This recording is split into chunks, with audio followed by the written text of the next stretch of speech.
Hello, welcome to developmentutor.com। मैं इस video में आपसे बात करूंगा जो आप अल्टरनेटिंग करंट में कैसे आप रेजोनेंस फाइंड कर सकते हैं, क्या होता है रेजोनेंस, किस तरह से आप रेजोनेंट फ्रीक्वेंसी फाइंड करेंगे, उस समय में करंट मैक्सिमम होगा या मिनिमम होगा, इम्पीडेंस क्या होगा, ग्राफ कैसा होता है। तो मैं वन बाय वन करके आपको एक्सप्लेन करता हूँ ये सब चीज़ के बारे में। First thing is called resonant frequency। resonant frequency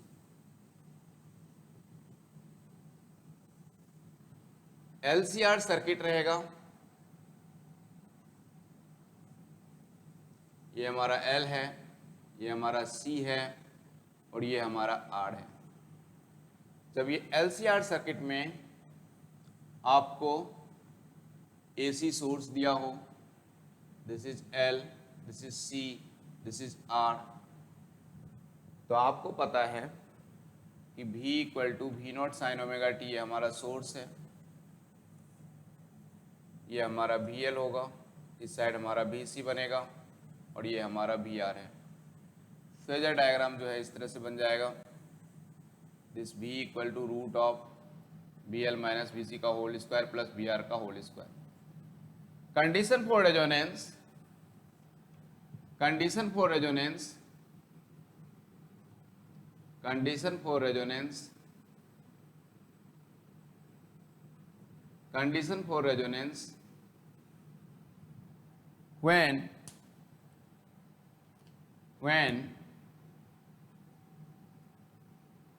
reactive inductance is equal to capacitive inductance,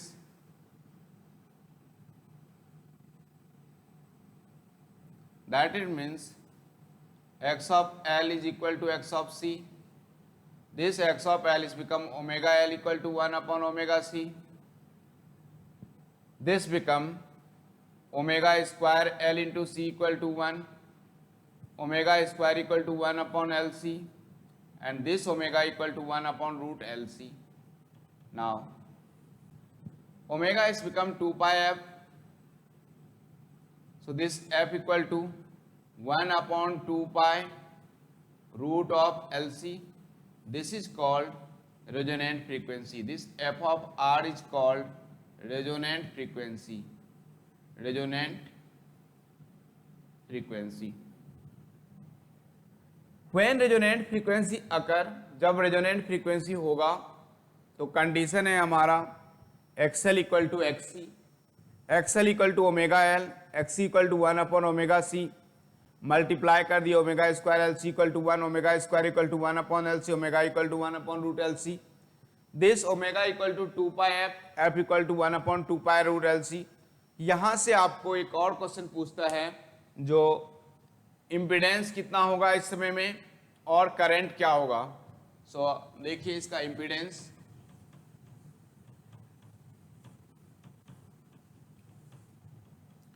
impedance at resonance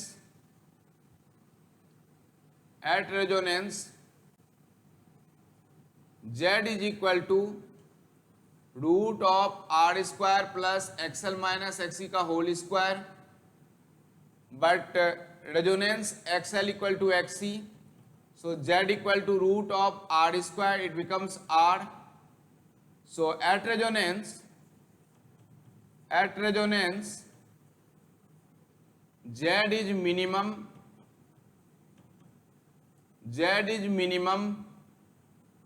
and current is maximum.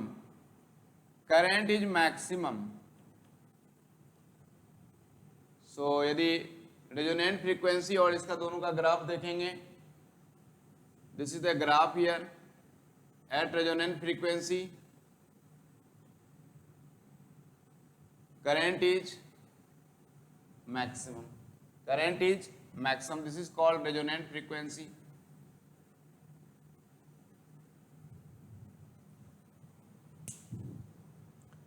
So resonant frequency आपसे पूछे सीरीज एलसीआर सर्किट में या पैरेलल एलसीआर सर्किट में, दोनों ही case में same होते हैं।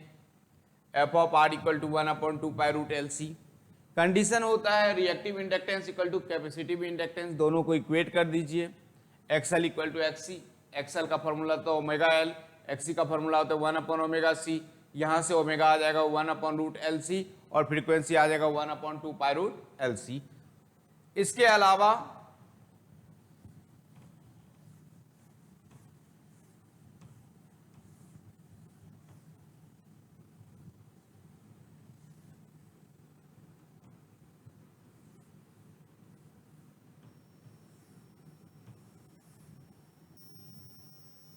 Power होता है,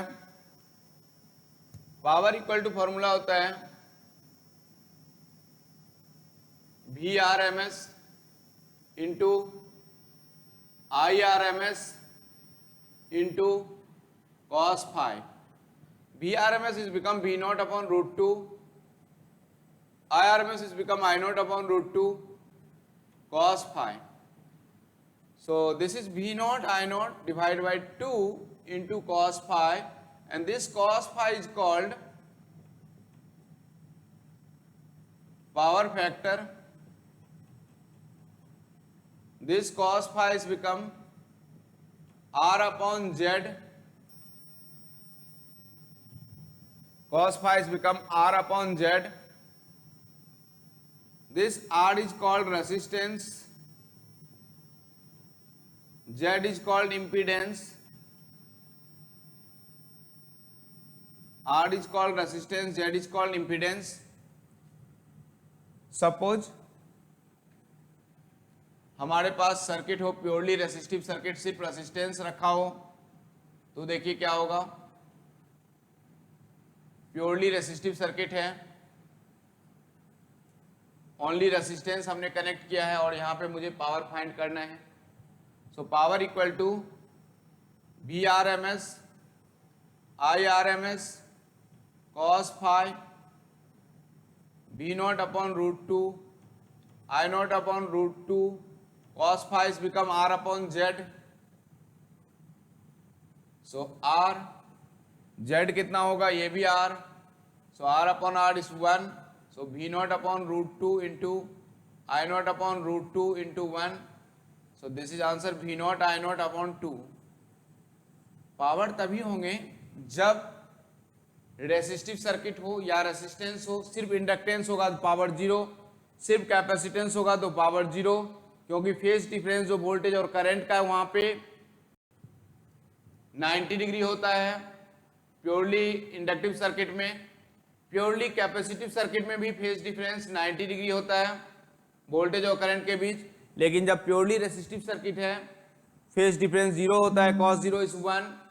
so answer is V naught I naught upon 2.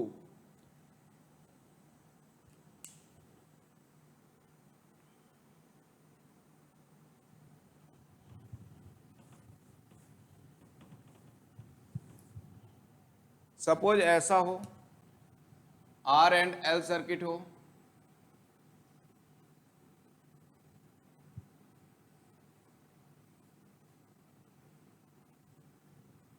this is R, this is L. Power is become V naught upon root 2 I naught upon root 2 cos phi. Now मुझे cos phi find करना है, R upon Z होता है cos phi. So this P equal to V naught upon root 2 I naught upon root 2 cos phi is become R upon Z. So this P equal to V naught upon root 2 I naught upon root 2 R upon Z. Z is what? Root of R square plus XL का square, X of L का whole square. क्यों ऐसा? क्योंकि यहाँ पे R और L दिया हुआ है, तो Z जो होगा root of R square plus XL का स्क्वायर.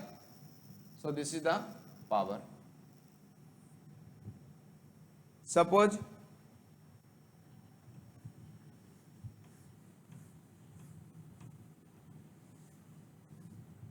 ऐसा सर्किट हो R C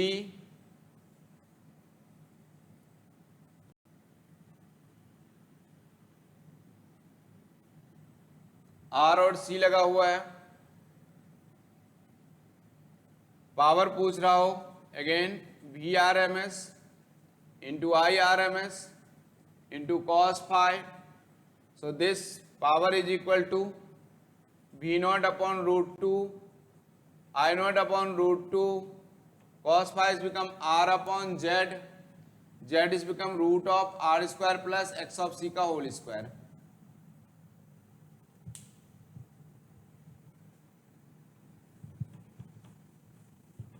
are L C circuit दिया हो उसका पावर पूछ रहा हो, series R L C circuit है, आर एल सी